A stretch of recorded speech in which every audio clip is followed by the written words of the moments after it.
Bonjour à toutes et à tous, ravis de vous retrouver de nouveau sur ce salon des maires en direct pour notre seconde table ronde avec un sujet ô combien important pour une meilleure dynamique entrepreneuriale de proximité.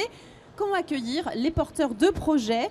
Alors il est important bien sûr de bien accueillir les futurs entrepreneurs, mais comment? Car on le sait, installer son activité sur un territoire, c'est plutôt compliqué, il faut se faire bien accompagner. C'est un enjeu également très important pour les territoires. Par exemple, on parlera de transmission reprise dans cette table ronde. Une transmission reprise réussie, elle permet de préserver l'activité commerciale et d'assurer la pérennité des emplois. Mais je ne vais pas aller plus loin dans le sujet. Je vais laisser la parole à nos invités. À nos côtés, Christophe Petit, bonjour.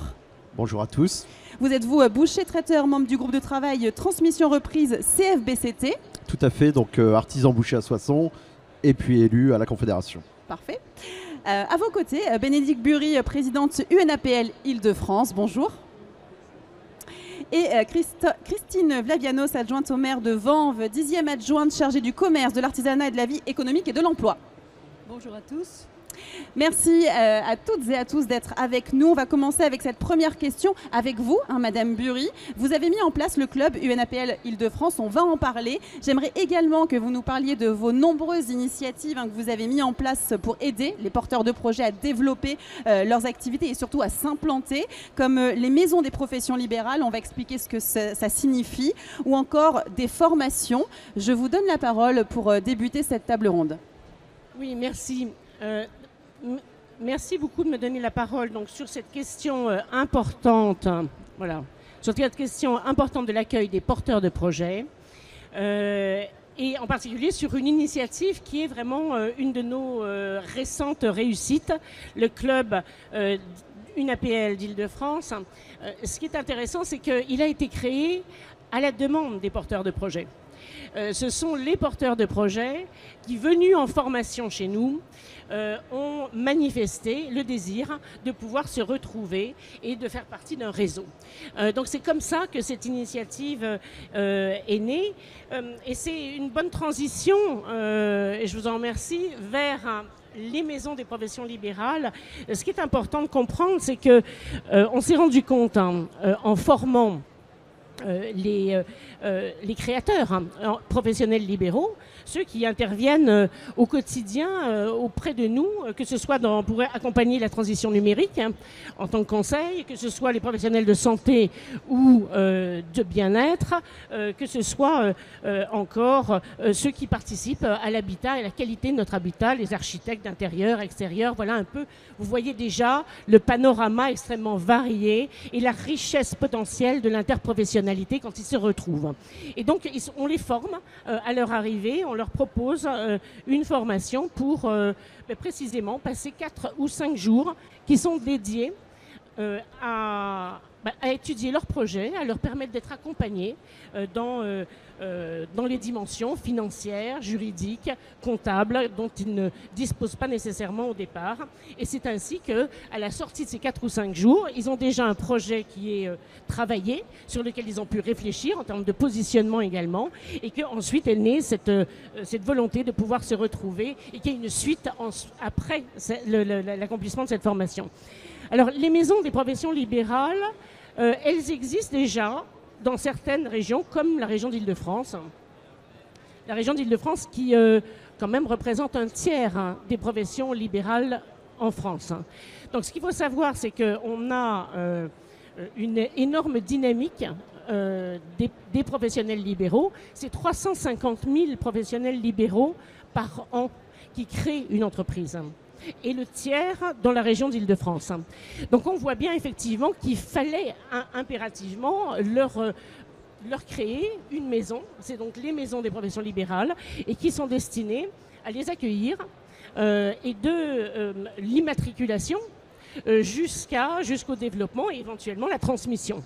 Je sais que vous parlerez tout à l'heure de la transmission.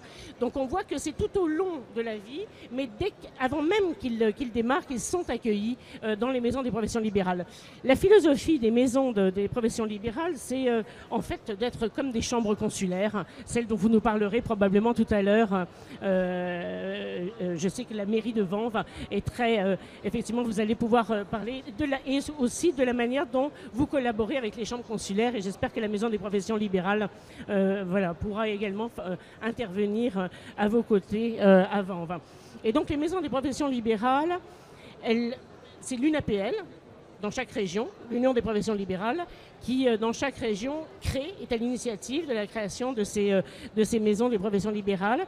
Et puis à ses côtés, un organisme de formation et un centre de gestion agréé qui va précisément pouvoir accompagner dans les démarches administratives qui sont difficiles parfois et aussi pour sécuriser sur le plan financier et comptable le lancement et le développement de ces créations de structures, d'exercices pour les professionnels libéraux.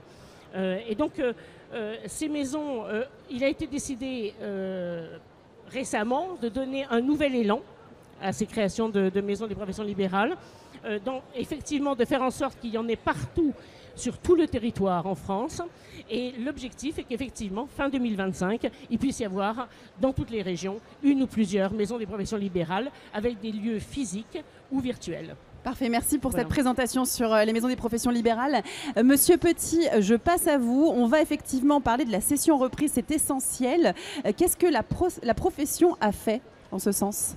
Alors bonjour à tous, effectivement la création reprise est un sujet majeur et avec la Confédération de la boucherie charcuterie traiteur nous avons voulu nous emparer de ce sujet et donc nous avons créé un groupe de travail lequel que je préside qui est sur la thématique de la création reprise, un groupe de travail qui est composé d'artisans bouchers élus, bien souvent de présidents de département puisque nous sommes organisés sous forme d'une confédération, mais avec une indépendance de président de département. Et nous avons travaillé avec ce groupe de travail en collaboration avec la commission formation de notre confédération et l'école supérieure des métiers de la viande, l'école de la boucherie qui se situe à Paris, qui forme un certain nombre d'apprentis de tout niveau. Il est abouti de ce groupe de travail et de la collaboration des deux établissements, de la commission et de l'école, un stage de 5 semaines à destination de tout futur chef d'entreprise qui souhaite monter son entreprise et dans lequel ce stage, on aborde des thématiques juridiques, des thématiques RH, thématiques comptables. Alors effectivement, il faut être un bon boucher, un bon charcutier pour s'installer, mais on voit aussi aujourd'hui qu'il faut pas faire les mauvais choix et ce stage permet d'avoir quelques notions et un accompagnement dans le début de sa création.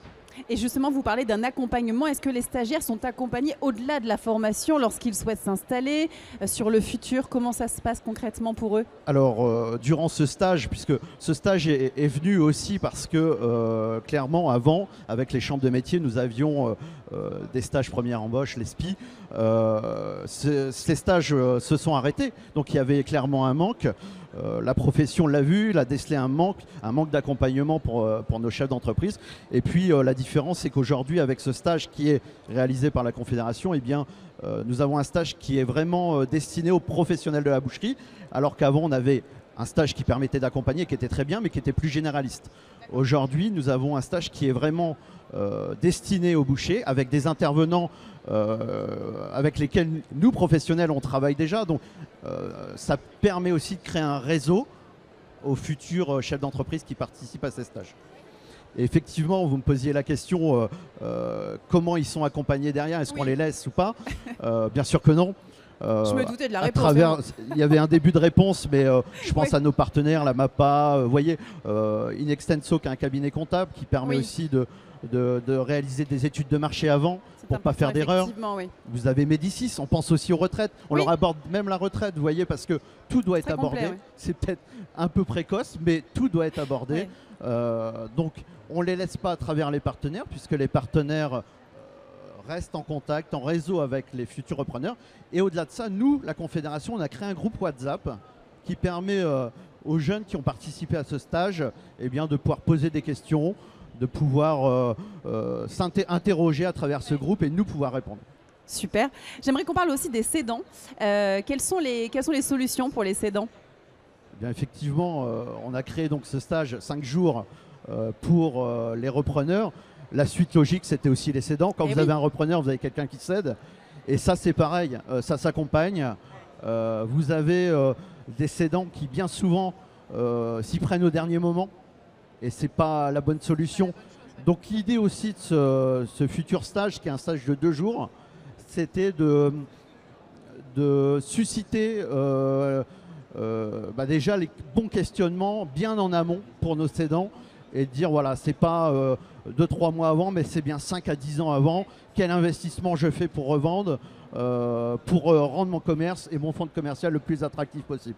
Donc c'est ça aussi l'idée, c'est à travers nous, la Confédération et tous les adhérents, de pouvoir faire comprendre que céder, c'est pas simple et il faut s'y prendre bien avant. Ouais, c'est vrai que ce message est très important, vous faites bien de le préciser. J'aimerais, pour illustrer vos dires, donner juste quelques chiffres. Vous avez 9 sessions de formation, la première session en mars 2022, 48 stagiaires et 16 reprises à ce jour. C'est plutôt pas mal. Hein.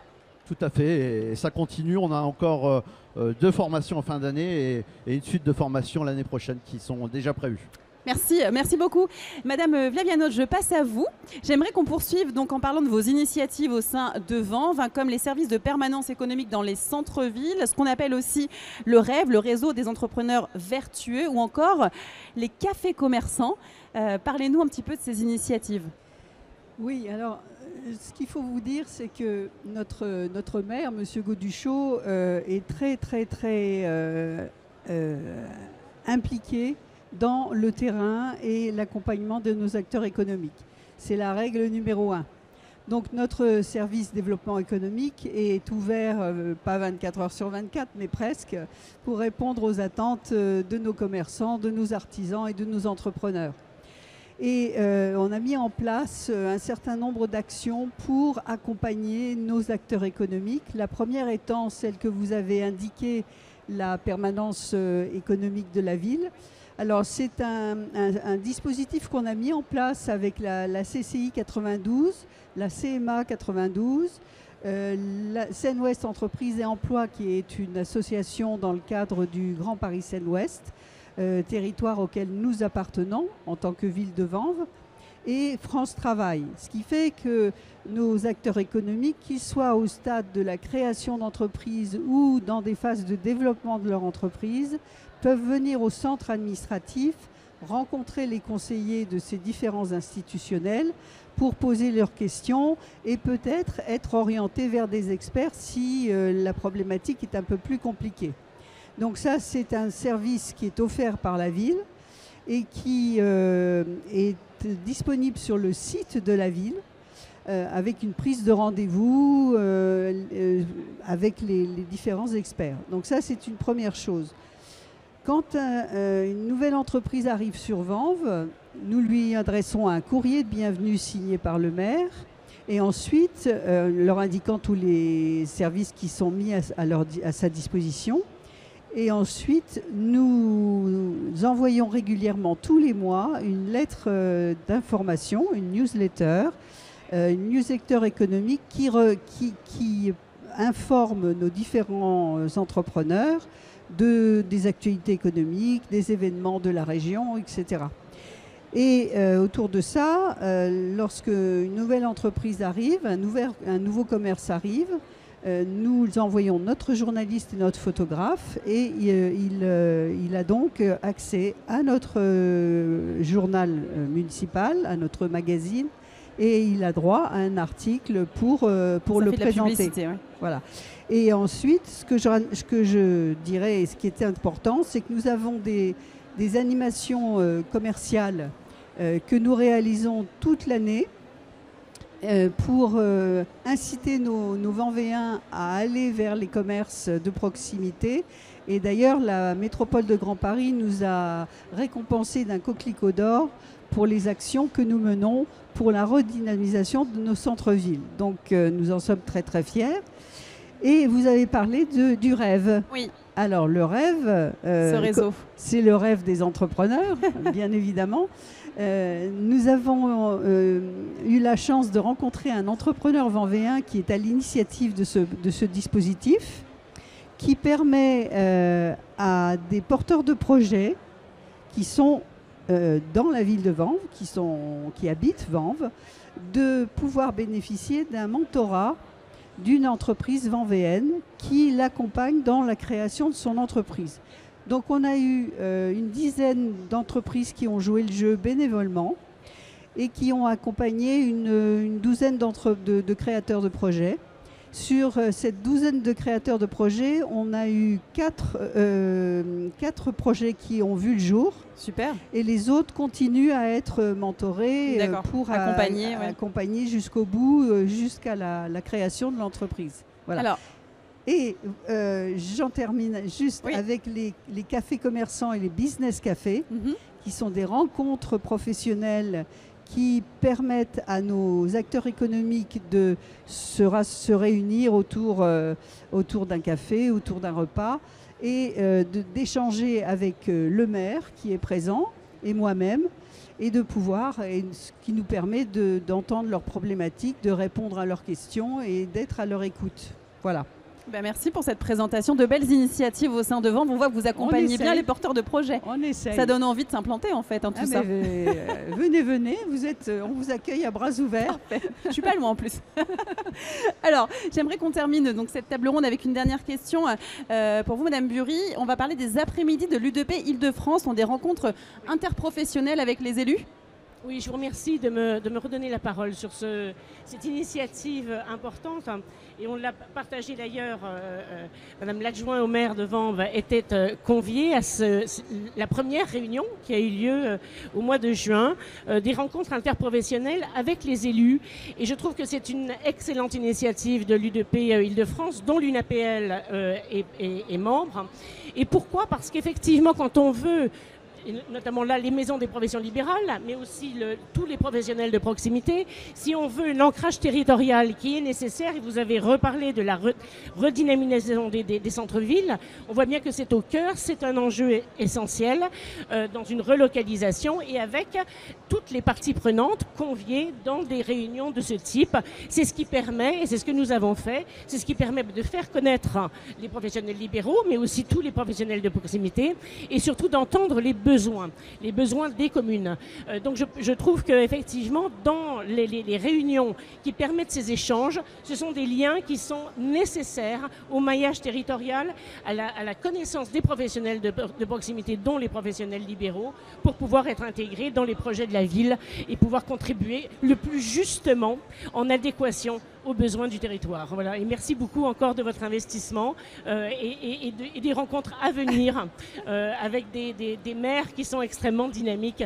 C'est quand même extrêmement agréable de travailler dans ces conditions-là. Je vais profiter de cette table ronde pour vous inviter à participer à notre permanence économique pour les professions libérales. Et voilà.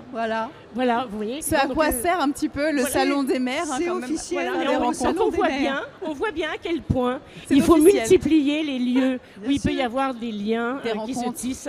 Et donc je réponds favorablement, immédiatement sur le champ à votre invitation, Madame. Et c'est enregistré en tout cas. Merci beaucoup à tous les trois pour cette table ronde avec ce sujet crucial. J'ai juste une petite chose à ajouter qui est importante. Il ne faut pas oublier les clubs d'entrepreneurs et les clubs d'affaires. Parce qu'être entrepreneur, c'est être tout seul face à ses problèmes. Et les clubs d'entrepreneurs ont un rôle important car ils fédèrent les entrepreneurs, ils les rassemblent, ils leur permettent de réseauter, de répondre à leurs problématiques, à les orienter. J'ai créé en 1991 un club qui s'appelle le Challenger Club et qui est sur Vanves. Et Vanves continue à soutenir le club dans tous ses événements, que ce soit les rencontres mensuelles qu'ils organisent ou le forum de l'entreprise de Vanves qui a lieu tous les ans en octobre-novembre.